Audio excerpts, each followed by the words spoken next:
morning, guys. 3rd of January. It's a horrible day. I'm gonna go down to Costco. Somebody was saying, oh, do your drives a bit longer. So we'll see how this one goes anyway. It's going to take us about 20 minutes actually Turn left onto A197. Get down there, and good old Lars is telling me off, or telling me where to go. In 700 feet, turn right onto B1334 Front Street. Quite a horrible day actually. I mean, if I was at home, I'd be sitting on an electric blanket and going fast asleep like the cat. Turn right onto B1334 Front Street. I do want to get myself sorted out. Like, I gotta get into flight sim again, and you know, get VR to work, get a recording in VR. I can do recordings in VR, but I haven't done it on flight sim yet because the VR has just been updated, so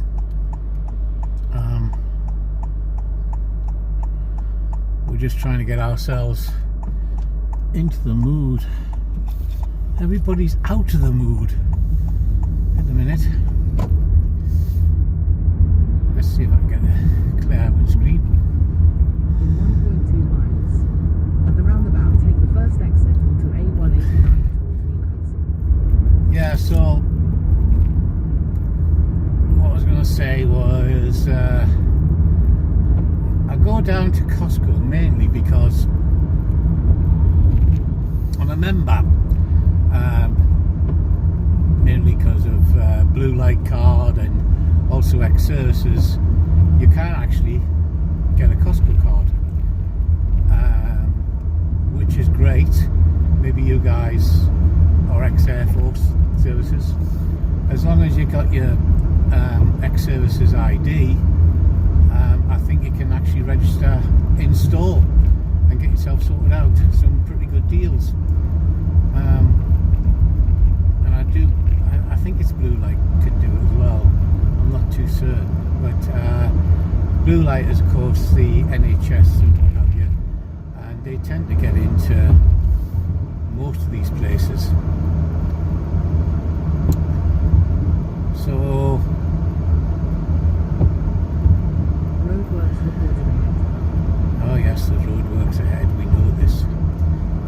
Yeah, so I mean, to give you some idea, the fuel up here is probably 129 to 140 a litre, whereas Costco is 123. So that's the problem we've got at the minute. You've got to travel to get your fuel. It's about 11 mile.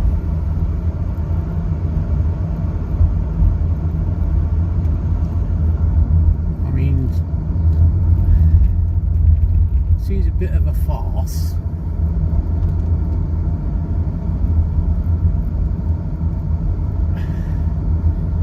It's a little bit of a farce going, you know, because to get your fuel you gotta go, you know, south of the Tyne to get it cheap. But I suppose sitting in the house doing nothing, or the cat's constantly pestering me or whatever, and you might as well get out and do a drive. Can't actually fly drones in this weather, and to be honest with you, I lost the battery on the Air 2S. Yeah, I try to charge it and it's only flashing one light. I thought it might need an update, but I put it in the aircraft and the aircraft wouldn't even light up. So when you put on the charger, you just get the one light, and you can't charge it at all. I've tried it on battery charge. I've tried it on the mains. It doesn't seem to want to charge up, so, and that was one of my new batteries actually. I don't think it's under warranty.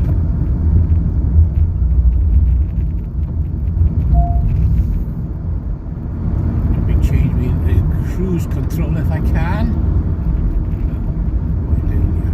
Continue straight for 7.6 miles to A19 towards A1.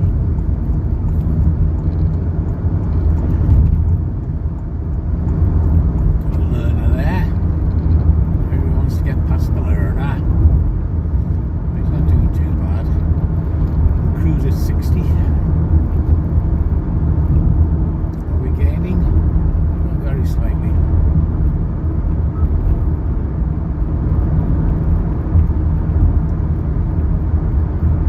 Seems a long time ago I was a learner. It was when I actually joined the Air Force actually. The Air Force trained me as a driver, and I was only 18 when I got my licence. And to be honest with you, I haven't actually had that many accidents in my life. I think I equate to about probably 3, and one of those was on a wet road. I came off the road in a tree. I wasn't going that fast, but didn't do me much good, put it that way. And I've done, you know, from a mini up to a 32-ton vehicle. Done refuelers. I mean, I've got tinnitus at the minute, which is ear damage, obviously. It's a high-pitched whistle, which nobody else can hear. And I call the doctor, it doesn't exist, it's a part of the mind. But it's very real to the person who has tinnitus. And I put that down to a couple of things. We had, when we were out in Cyprus, and the VC-10s used to come in, and they were not allowed to switch off their engines. They had to keep the engines running, and we had to go and refuel them.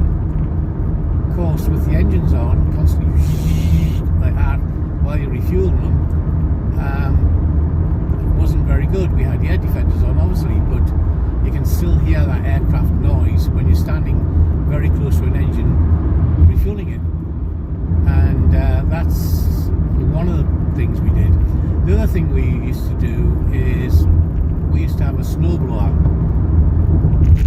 And what this was a wagon with 2 jet engines on the front of it, and they're on a trolley type thing in front of the vehicle. And we had to go out to the runway and activate these 2 jet, or 1 or 2, I think it might have been 1 jet engine, and we used to throttle that up inside the cab to blow it out. Again, air defenders, but having a jet engine on the front of your vehicle, which you had to rev it up, and it was making the noise of the engine, battle against the jet engine, and you had this total noise envelope inside your cab where you go ooh, or the engine in there, or the jet engine, and again that kind of affects your hearing, and I think that's where all my tinnitus comes from. But you can't claim, because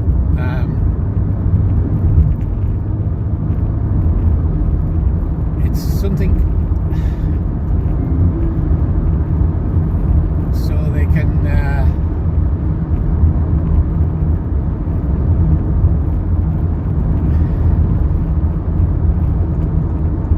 how it was explained was the fact that if you have an internal injury,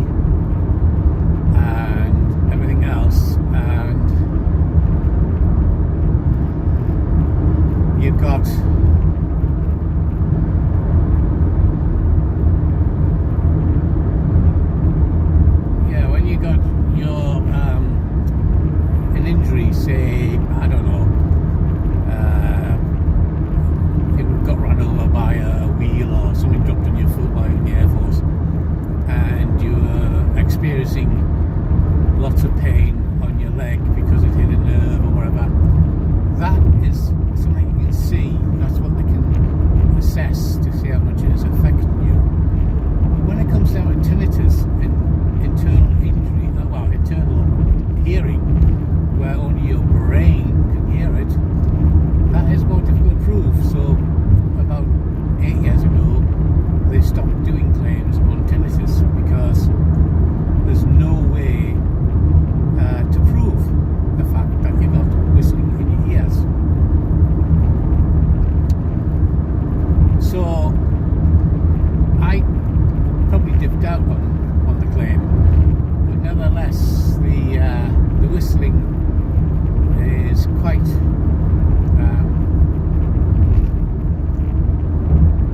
is it disability? Difficult to say. If I'm in a quiet room, i.e. nothing on, no TV or anything like that, the whistling is quite intense, and with that whistle you kind of fall asleep because it's so intense, it knocks you out, you know. Other than that, I enjoyed my Air Force life. I started down at Swinderby's where I did me assessments and me marches and me pass outs. They were all there. Just 1 second.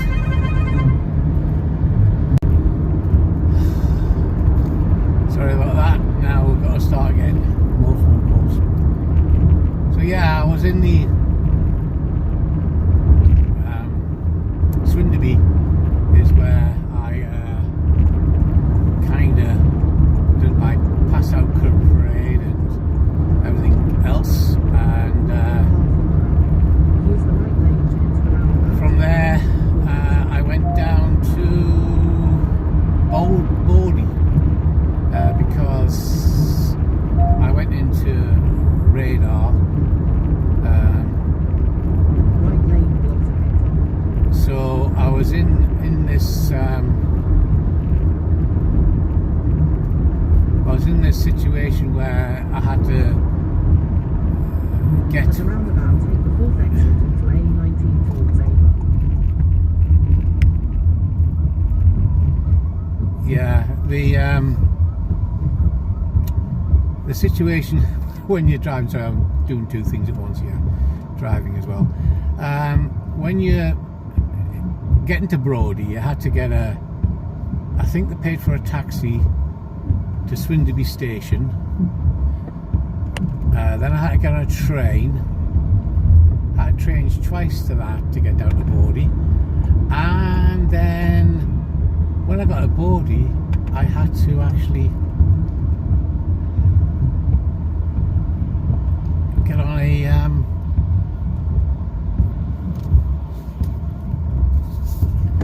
get on a boat, would you believe? And I thought, you can't make this up. So I had to go on to Brodie, and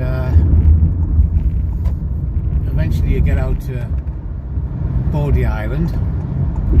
Well, it wasn't an island actually, it was I suppose it is a thing. At the roundabout, take the second exit onto A1 towards the south. And that's when I started my Then use the left two radar. to stay to the left towards the south.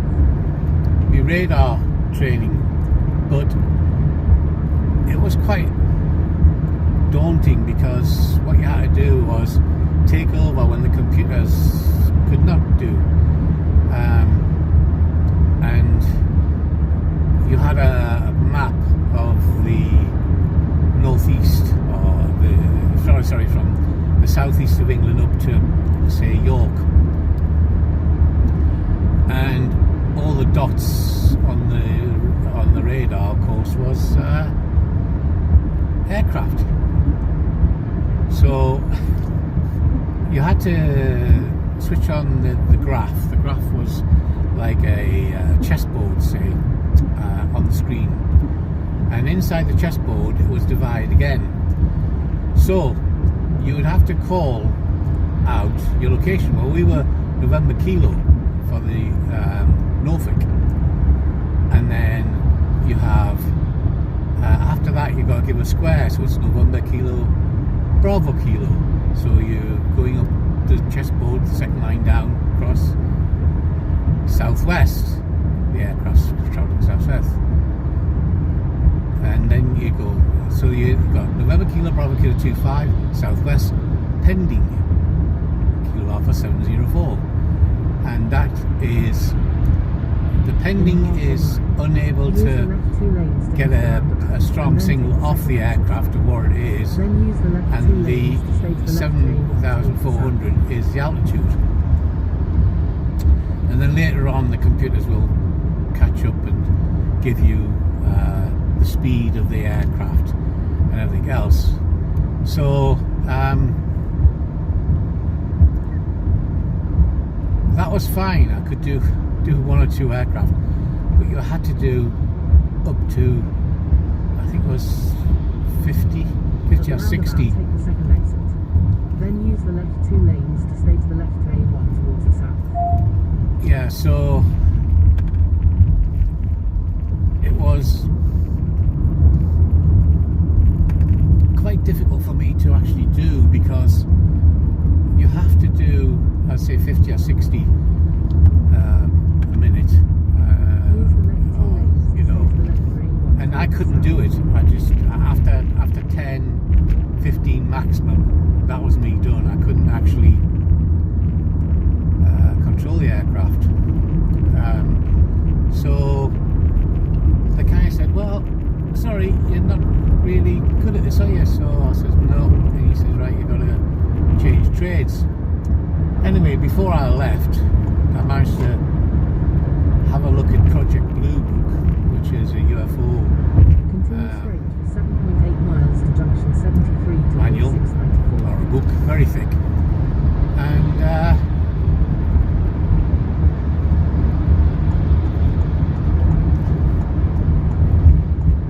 that opened my eyes to UFOs, because these things were coming down all the way into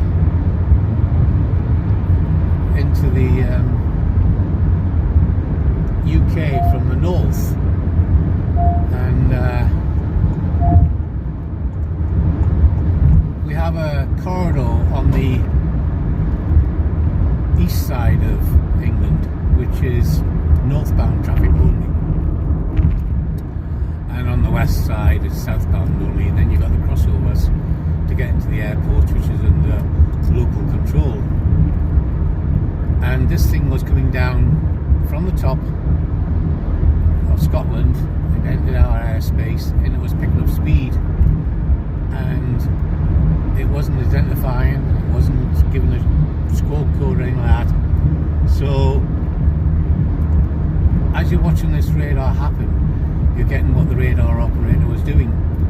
And as it got down to Edinburgh, we as a country went to DEFCON 3. Was it DEFCON? I think it's DEFCON 3 we went to, which is the we're at war type thing. So as it came down towards Amble, it was still picking up speed. So they went to DEFCON 2, which is a higher state of alert. Then it came down to south of Newcastle, and it was not stopping, it was still accelerating. So at that point we went to DEFCON 1, which now needs the government to get involved, etc., which came to an authorization, and we launched 2 Lightnings, was authorized to get up into the air, and they were authorized to break the sound barrier, but they had to get off the Wash, which is on the bottom coast of England, and these aircraft pushed their foot down and they broke the sound barrier twice to get up to this thing that was coming down. the next thing, you've got the two jets doing Mach 2 on the radar going northbound, and this thing was carrying southbound towards them. About York is where the aircraft and the object arrived, and the pilots were saying all we see is a glowing object. On radar, that glowing object stopped dead as they were approaching him, while the lightnings were approaching at Mach 2, and all of a sudden it reversed its course and left these two lightnings like they were on push bikes. The computers reckon it went to 0 to 12,000 miles an hour in less than a second. And that was locked down as UFO top secret. And that was my first experience. Anyway, I went off into, I think I went to West Drayton at that point, because they say, oh, you'll be going to become a general service person. And I went, a general? I've only been in a week and I've been promoted, like, you know. Anyway, it was dog's body. It was dog's body. It was working in the kitchens and getting things sorted out, you know, cleaning and learning how to get rid of, you know, burnt rice puddings and what have you, and you're thinking, what a life. Anyway, I was then told you could do an application for other jobs, so I decided to go for driver. I mean, my dad was a driver, etc. So we went, got accepted, and I went out to St. Athan then. And at St. Athan, we were trained for, I think it was a week. I didn't know how to drive on day one, but I was on what is called a fast track, and by the 4th week I was being put in for my driving test and passed, obviously. And that was when I, you know, become a part of the Air Force as a driver. Now, that was basic driving. So from there I went up to Leeming. No, sorry, did not. I was staying in there, and they said they needed more qualifications, so I did some more qualifications. And then, if I remember correctly, I went up to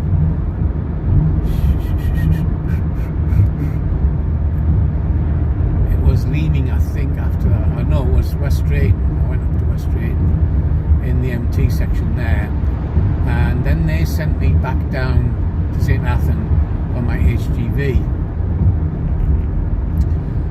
So I went down to St. Athan and got my HGV, which was you know, truck jobs, and then I came back and was put on the security work at Wittering, which is only allowed 3 years of that. So at the end of 3 years I got transferred up to Leeming, and at Leeming we were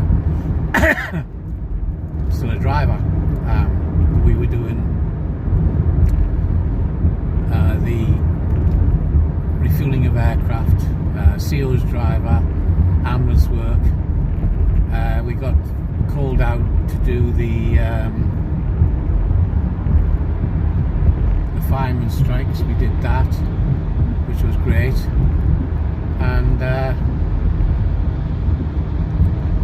at the end of that period, my brother was in the Air Force, and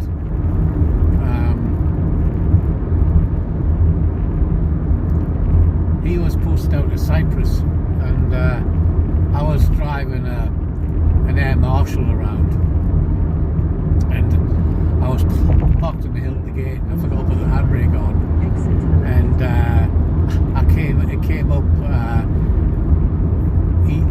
The car started to roll, so I dived back in and I put the handbrake on. Yes, that was very bad. And he says, don't worry about it, Robson. And he was called Bairstow. And you know, he always said the Bairstow, the bastard. But he was a sort of an air marshal for doing things. But he went. I was telling him about my brother and that, and you know, I wouldn't mind going out there to join him. Anyway, 2 months later, I get a notification from the Air Force that I've been transferred to Cyprus, and it was done by the Air Marshal or the Air Commodore, and he put a request in to get me transferred out there. So, lo and behold, I went out and joined my brother. He was at the top of the mountain, I was at the bottom. But we did have, you know, we had some good fun together. It was a case of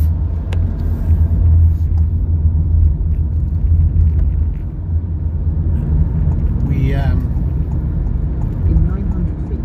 had some good times out there. Out there we had a UFO in the shape of a ball came down to the runway. It must have been about 30-40 feet across, and we went down there with our ambulances and that, just to see if there was anything we could do for this thing that was hovering above the runway. And as soon as we put our blue lights on, this thing just popped out of existence. So again, it went down to unknown UFO classified blue book. They were going to try and put it down to the what's called ball lightning, but ball lightning I don't think would have done that. So yeah, had some good times out in Cyprus, 3 years, and then I came from there back to Leaning to finish my time, and yeah, 12 years I did in the Royal Air Force. Did try to sign on, but they said no, you've got to be qualified to your corporal, and I was not, so therefore I was a little bit peeved. So I come out into Civvy Street. Certainly it's got to be a place that you've got to get used to, because nothing is organised, you might say, as being in the services. Everything was kind of in its place. You know, if you had to be somewhere at a certain time, you damn well better be there. And take the first exit onto Mandela Way. Yeah, you had to be there at a certain time, and if you were late, you'd get charged or whatever. So it made up to your it was up to you to calculate how to get there, you know, on time.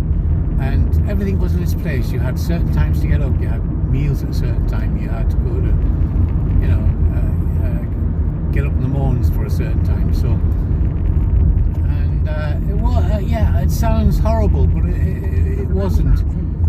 We had a lot of good times in the Air Force, and at the time it was excellent, it really was. Anyway, that's me talking for ages and ages, and about my life and what have you. We've just arrived down at Costco, so that's just down here, you'll see Costco, and we're going to go and get some fuel. I like fuel. Well, the car does anyway, because it's 123.9 here, so excellent. Doody. So there you go, Costco fuel. Okay guys, catch you when I catch you. Bye. You've arrived. Destination.